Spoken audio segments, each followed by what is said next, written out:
Sudah masuk jam 30, kita mulai pengajian kita dengan sama-sama membaca Bismillah, Basmalah. Bismillahirrahmanirrahim. Alhamdulillah Rabbil Alamin, wassalatu wassalamu ala asyrafil anbiya'i wal mursalin wa ala alihi wasahbihi ajma'in.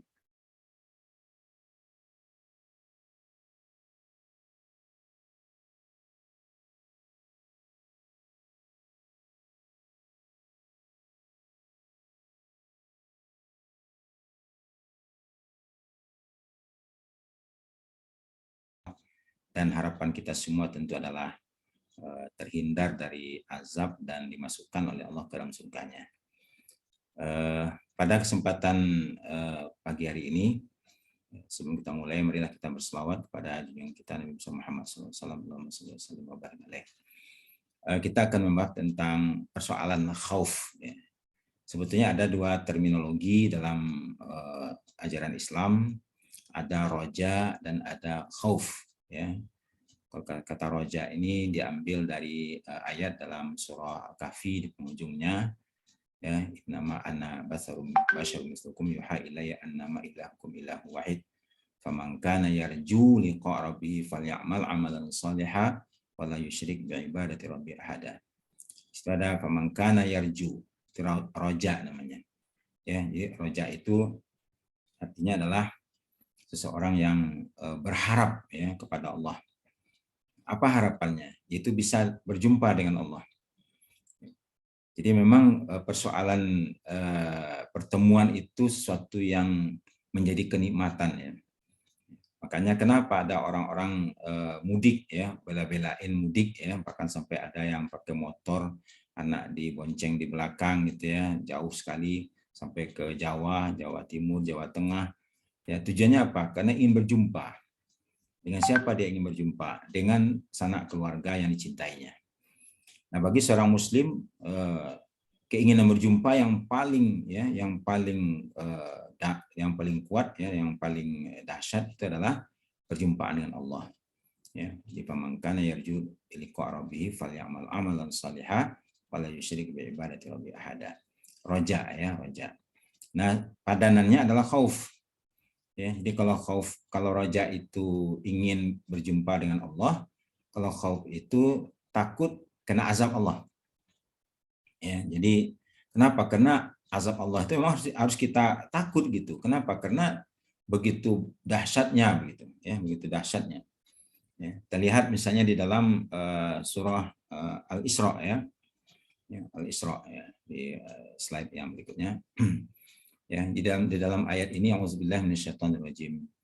Ulaika alladzina yad'una yabtaghuna ila rabbihim alwasilah ayyuhum aqrabu wa yarjuna rahmatah wa yakhafuna azabah inna azaba rabbika kana mahzura.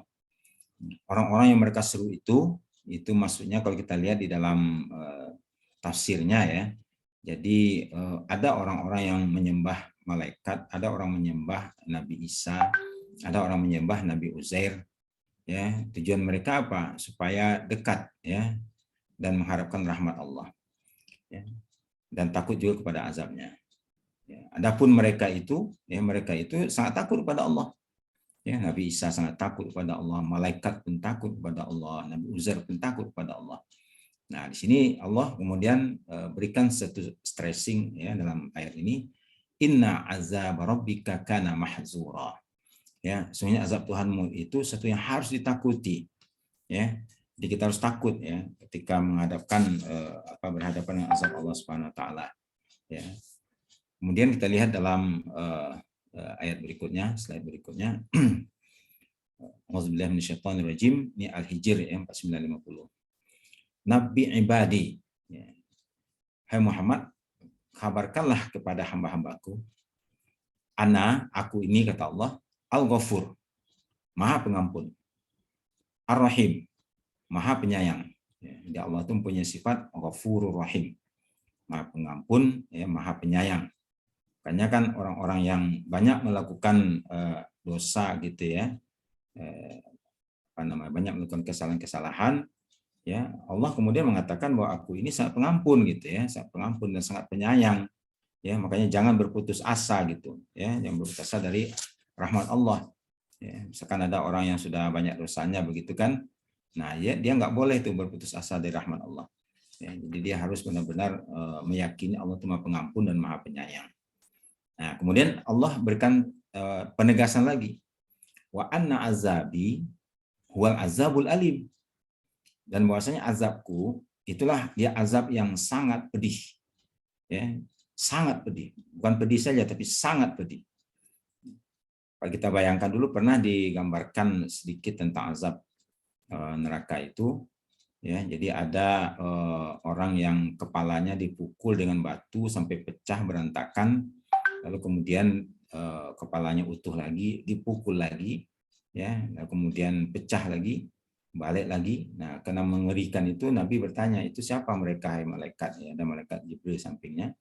Kata malaikat, itu adalah umatmu yang tidak mau sholat, ya, yang tidak mau tunduk kepada Allah.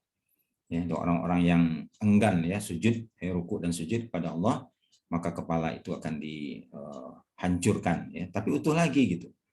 Ya, kalau sekarang ini kita lihat ada orang yang tergilas mobil misalnya, tergilas kereta api, kepalanya pecah berantakan, ya selesai. Ya, nggak ada lagi, dia tidak akan merasakan gitu. Kenapa? Ruhnya sudah berpisah dengan jasad. Tapi kalau azab nanti di hari yaumil akhir itu, tadi di hari kiamat itu, azab itu tidak mematikan lagi, karena sifatnya menyiksa gitu. Jadi orang itu antara hidup dan mati. Ya, begitu dahsyatnya gitu.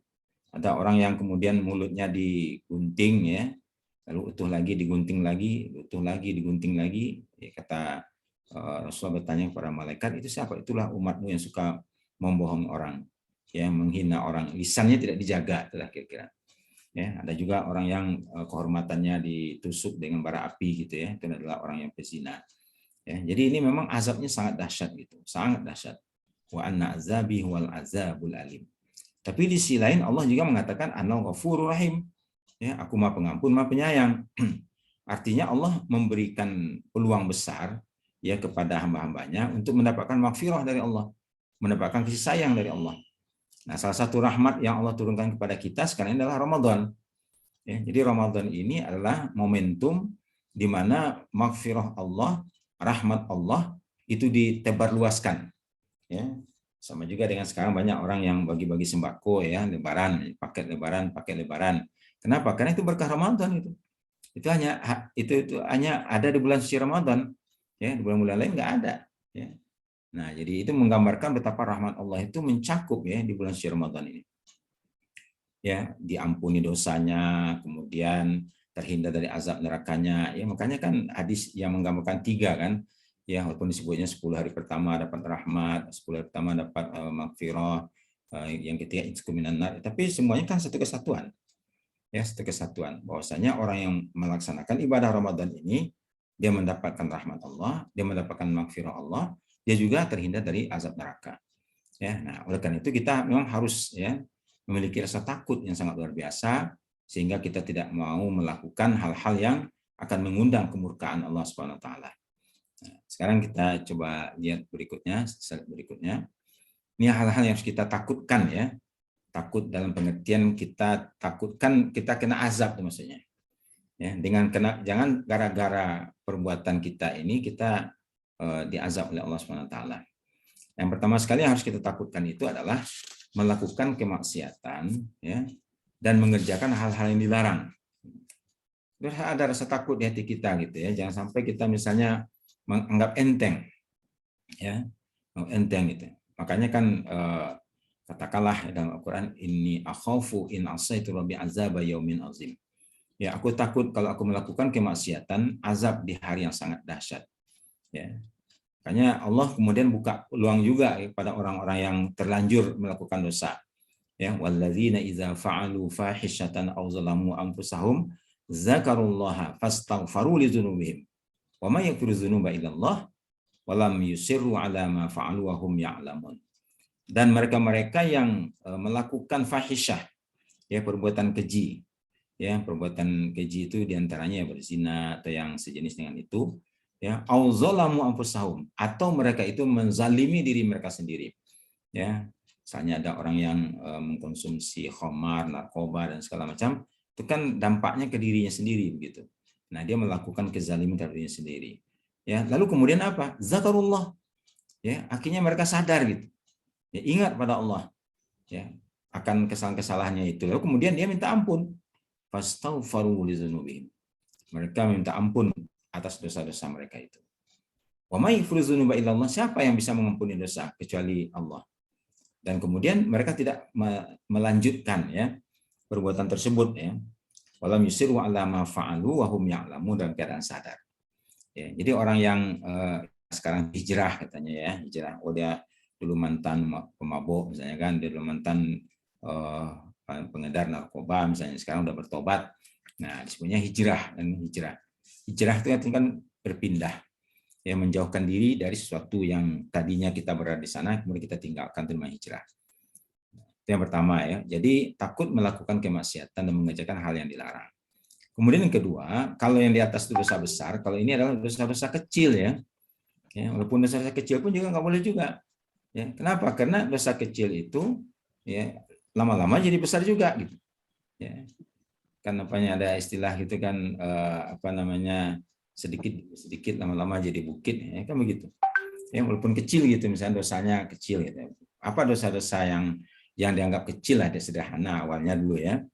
Misalnya berpandangan ya yang mengundang syahwat misalnya. Oke.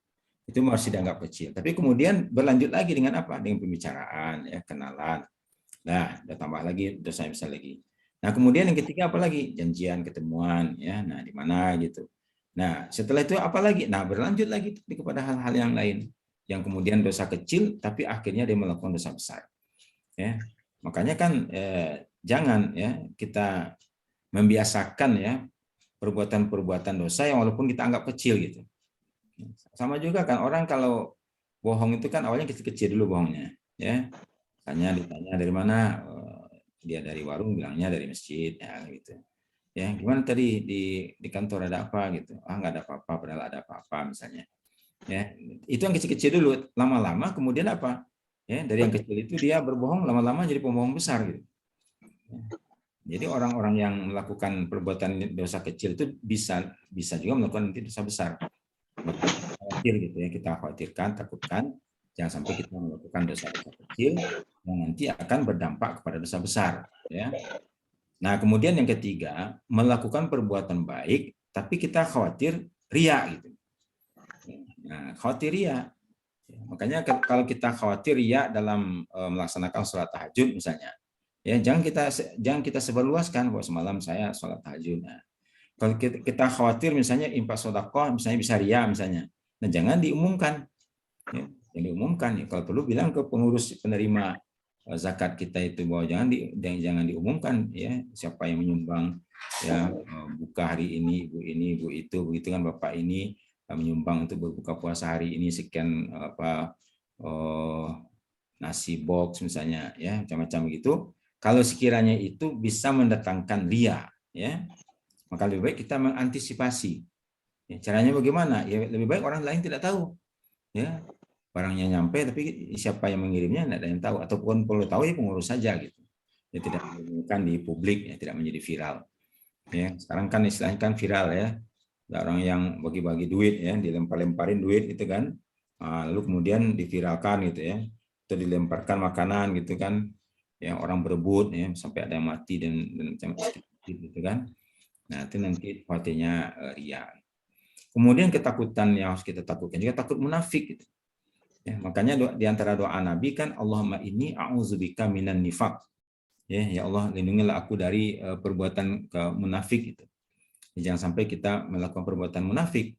Kenapa? Karena orang munafik itu nanti di akhirat ya, di dasar-dasar neraka, di kerak-kerak neraka.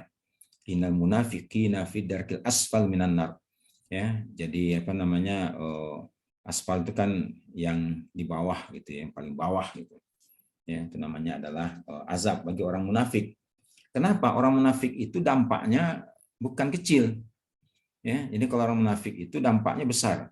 Kalau orang munafik itu dikasih amanah satu pekerjaan, dia akan melakukan manipulasi ya kebohongan-kebohongan, dan kemudian juga melakukan hal-hal yang bertentangan ya dengan amanat tersebut, ya munafik ya. Makanya indikasikan ada 3 itu. Idza hadatsa kadziba, kalau bicara banyak bohongnya, wa idza wa'ada akhlafa, kalau berjanji nggak pernah ditepati janjinya, ya. Kemudian wa idza tumina khana, diberi amanat dia berkhianat. Diberi amanat ya justru dia berkhianat. Nah, itu namanya adalah kita khawatir mengalami suatu penyakit namanya nifaq. Nah, kemudian takut juga amal kita tidak diterima oleh Allah, ya. Terus ada juga itu rasa khawatir kita gitu kan. Jangan sampai misalnya kita aman-aman saja gitu, rasa aman-aman saja, padahal ya amalan kita tidak diterima oleh Allah, ya. Makanya kan kekhawatiran itu, makanya kita minta kepada Allah Subhanahu wa taala kan amalan mutaqabbala kan gitu. Allahumma inni as'aluka ilman nafi'a, ya, wa rizqan wasi'a wa amalan mutaqabbala, ya. Jadi kita minta kepada Allah supaya amal ibadah kita ini diterima begitu, tidak tidak disisia-siakan oleh Allah Subhanahu wa taala. Nah, itu harus ada khauf juga di situ. Ya, takut juga di situ. Takut amal kebaikan tidak diterima oleh Allah. Nah, kemudian yang keenam, takut akan tergelincir dari jalan kebenaran. Makanya kan kita minta kepada Allah, Rabbana la tuzigh qulubana ba'da idh hadaitana wa hab lana min ladunka rahmah innaka antal wahhab. Rabbana la tuzigh qulubana ba'da idh hadaitana. Ya Allah, janganlah Engkau gelincirkan hati kami setelah Engkau beri hidayah. Ya, jadi kita minta jangan sampai tergelincir. Ya. Kenapa? Karena kalau tergelincir itu terkilir, patah ya. Nah, nanti kemudian selesai hidup kita misalnya dalam keadaan tergelincir itu. Itu namanya su'ul khotimah. Ya, kalau su'ul khotimah itu adalah orang yang tadinya baik di akhir hayatnya jadi menyimpang gitu. Ya. Nah, lalu mati dalam keadaan menyimpang itu. Nah, itu yang kita khawatirkan. Ya, jadi jangan sampai kita tergelincir ya dari jalan kebenaran. Sekarang kan ada ya orang ya awalnya katanya, tapi benar apa tidak lah gitu, katanya dia guru ustadz itu jadi pendeta misalnya, ya kan itu kan namanya kan itu murtad ya. Dan tidak sedikit yang kita lihat orang-orang yang mempublikasikan kemurtadannya. Tadi aku ini muslim sekarang, nah, itu jadi dia ngakui sendiri gitu ya. Dan kemudian dimuat di Instagramnya gitu kan supaya orang lain tahu. Ya, nah, jadi kita harus takut amal kebaikan itu tidak diterima oleh Allah dan tergelincir dari jalan kebenaran. Dan kemudian takut mati dalam keadaan su'ul khotimah. Ya. Makanya kan dulu ada ungkapan tidak takut mati dalam keadaan kebenaran kan gitu. Ini kan kita takutkan adalah meninggal dalam keadaan tidak su'ul khotimah gitu. Tidak husnul khotimah. Ya, jadi kita harus khawatir gitu ya. Khawatir meninggalnya itu, jangan sampai nanti meninggal dalam keadaan su'ul khotimah gitu, buruk gitu. Ya, na'udzubillah, kita berlindung pada Allah yang sampai gitu. Makanya ulama menganjurkan salah satu poin doa di sujud terakhir itu, yang sujud terakhir kan disunahkan kita berdoa ya. Nah, kita berdoanya tentu berdoa-doa yang maksurat namanya, yang bersumber dari Rasulullah ya. Nah, kita berdoa kepada Allah Subhanahu wa taala supaya meninggalnya keadaan Islam. Ya, dan tidak tergelincir gitu kepada kemurtadan. Ya, nah makanya di sini kita minta kepada Allah husnul khotimah. Ya. Nah, kemudian takut juga kepada azab kubur. Ya. Dulu zaman Nabi pernah ya Rasulullah dengan para sahabatnya melewati dua kuburan. Ya, dua kuburan dilewati gitu kan. Nah, lalu kemudian Nabi terhenti kayak terhenyak gitu ya. Rona wajahnya berubah gitu kan. Ditanya, ada apa ya Rasulullah? Kata sahabat, aku mendengarkan jeritan ya, jeritan orang yang disiksa nih di alam kubur ini. Ya, jadi Rasulullah itu salah satu yang diberikan, karena diberi oleh Allah kemampuan mendengarkan itu ya, apa yang terjadi di alam kubur itu. Ya. Rupanya orang ini diazab, kenapa? Karena yang satu tidak istinja, yang satu lagi suka mengadu domba orang gitu. Ya, menghasung fitnah. Nah, kemudian apa yang Rasulullah lakukan? Rasulullah patahkan pohon korma yang masih muda itu, ya dahannya, lalu kemudian ditancapkan di kuburan itu. Nah, kemudian apa komentarnya? Mudah-mudahan tasbihnya, nah, gitu ya. Selama pohon ini masih segar nih, sebelum mati layu gitu ya. Dia kan bertasbih tuh. Nah, semoga tasbihnya itu memberikan kenyamanan ya kepada orang yang kena azab ini. Ya. Nah, makanya kan para ulama kemudian memahami bahwasanya bermanfaat sekali kepada orang yang berada di alam kubur itu doa-doa yang dipanjatkan orang yang hidup ya pahala-pahala yang dikirimkan begitu ya. Misalkan kita baca Al-Fatihah kan biasa dulu waktu masih sekolah-sekolah SD itu kan ada upacara 17 Agustusan ya, nanti di lapangan di depan sekolah gitu ya. Lalu kemudian terakhir itu apa? Mengheningkan cipta. Nah, gitu kan. Apa yang dibaca mengheningkan cipta itu? Al-Fatihah. Ya, untuk siapa? Untuk para pahlawan. Sampai enggak itu? Sampai. Jangankan kita, pohon saja bertasbih dan bertahmid ya untuk disampaikan oleh Allah. Ya, makanya kalau yang paling bermanfaat itu kan itu mendoakan dan mengirimkan pahala bacaan. Apa bacaannya? Apakah selawat, apakah Al-Fatihah ataupun sedekah gitu kan. Bahkan ada orang yang mengirimkan pahala hajinya gitu ya. Dia menunaikan pahala haji tapi dia niatkan untuk orang lain gitu, namanya badal haji. Ya, nah itu akan menyelamatkan seseorang di azab kuburnya. Ya, jadi takutlah kita kepada azab kubur. Nah, kemudian takut mahsyar. Ya, di mahsyar itu bayangkan orang tidak memakai lagi atribut. Ya, dalam keadaan bertelanjang bulat ya. Bahkan laki-laki pun tidak dalam keadaan berkhitan. Kata Siti Aisyah, "Ya Rasulullah, apa kita nggak saling lihat satu dengan yang lainnya?" Ya, kata Rasulullah, Aisyah, saat itu orang tidak lagi pernah berpikir untuk itu. Ya, orang itu ingin selamat ya. Jadi nggak hirau lagi keadaan dirinya, yang penting dia selamat. Ya. Nah, dan ketakutan luar biasa di mahsyar itu. Ya, panas luar biasa, haus luar biasa, ya, kemudian lapar luar biasa. Gimana supaya ada orang-orang yang dilindungi oleh Allah, nah, gitu kan? Pada hari itu tidak ada perlindungan yang disebutnya ada 7 kelompok itu, ya. Ya, misalkan ada imamun adil, ya, seorang imam yang adil, ya, kemudian orang yang cinta masjid, ya. Ada orang-orang yang bersedekah tapi orang lain tidak tahu, dia berusaha untuk menyembunyikan sedekahnya, ya, kemudian menghindarkan diri dari perbuatan dosa dan kemaksiatan, dan perzinahan, ya, atau ada orang yang bersahabat karena Allah, ya. Makanya persahabatan kita ini harus kita bangun karena Allah gitu. Kenapa? Karena dengan kita bersahabat karena Allah, ya, nah, walaupun pada awalnya mungkin satu kolega kantor ya, nah atau satu hobi juga ada orang awalnya bersahabat karena satu hobi, ya, hobi bola misalnya kan, nah akhirnya dia berteman bersahabat. Nah sekarang ditingkatkan ya kualitas persahabatan karena Allah. Ya, nanti di hari akhirat itu Allah panggil itu ainal mutahabbina fi, mana orang-orang yang berkasih sayang karena aku, kata Allah. Ya, makanya al mukmin ikhwatun gitu ya. Innamal muslimina ikhwah, orang muslim itu bersaudara. Ya, jadi takut mahsyar. Nah, kemudian takut azab neraka jahanam ya. Azab neraka jahanam itu harus kita takut, ngeri sekali sebetulnya ya, neraka jahanam ya. Kurang J-nya nih ya, azab neraka jahanam. Makanya di Ramadan ini Bapak Ibu sekalian rahmati Allah, bagaimana kita berusaha untuk untuk meminta kepada Allah ya, meminta kepada Allah, Allahumma inna nas'aluka ridhaka wal jannah wa na'udzubika min sakhatika wan nar. Ya, jadi kita harus minta kepada Allah surga dan terhindar daripada azab neraka. Ya, jadi ini beberapa hal terkait dengan khauf ya, hal yang kita takutkan, khawatirkan terjadi dalam hidup ini ya, dan kita minta kepada Allah supaya senantiasa di dalam lindungannya, dalam bimbingannya. Ya, demikian pemaparan tausiah di pagi hari ini. Mudah-mudahan ada manfaatnya. Bapak Ibu sekalian selalu dalam lindungan Allah, ya, sehat walafiat sehingga ibadahnya menjadi maksimal di 10 hari terakhir ini. Baik Bapak Ibu sekalian, dirahmati oleh Allah. Demikian kajian kita di pagi hari ini. Mohon maaf lahir batin. Semoga sehat walafiat ya. Terutama 10 malam terakhir ini kita maksimalkanlah ya apa yang bisa dimaksimalkan, karena kita tidak tidak tahu apakah tahun yang akan datang masih bisa berjumpa dengan bulan Ramadan ini. Demikian Bapak Ibu sekalian, kita tutup dengan baca hamdalah. Alhamdulillah.